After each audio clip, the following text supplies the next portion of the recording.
So I would actually suggest that my view is biblical. So let me try to summarize this. The Masoretic text, the Hebrew Bible written in Hebrew, suggests that Goliath was 6 cubits and a span. This would have been 9 feet and 9 inches. Now, the Dead Sea Scrolls were found, and when the Dead Sea Scrolls were found, they are actually our earliest evidences of the Hebrew Bible.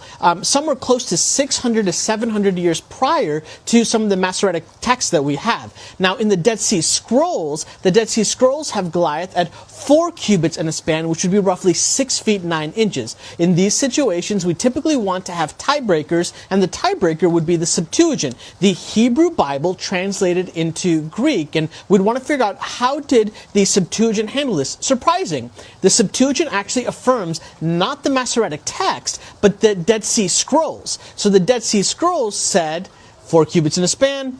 The Septuagint suggests 4 cubits and a span. So what we have is a height for Goliath, which is actually 6 feet 9 inches, and it's evidenced by the biblical text of the Dead Sea Scrolls. It's affirmed by the Septuagint, and even the historian Josephus affirms a 6'9" reading, or 4 cubits and a span. So the weight of evidence from my standpoint actually lands on that perspective. Now, I know this is so disastrous for so many of us that grew up in Vacation Bible School and we're watching House of David, and this Goliath is a monster. And it's like, you've ruined this for me, Joel. But I just want to suggest that there's actually a scholar of Israelite culture, and he actually has identified that the average height of a Israelite around the time of the patriarchal period was 5 feet.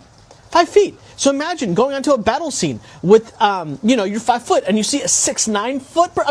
That's a giant. So this is still significant, and I think that we can hold on to that. Now, that was probably the lowest. Now, could there be a range a little bit higher? Absolutely. In fact, there is a manuscript that's found from the Egyptians by a scholar named Pritchett, and he says that there were some Nephilim around, or Anakim descendants of even through the Egyptian line, and in that Egyptian line, there were anywhere between 4 and 7 cubits, which would have been, anywhere between 6 and 8 feet or 9 feet, and so there's a range. But as it just comes to Goliath, he was 6'9", based off of that evidence.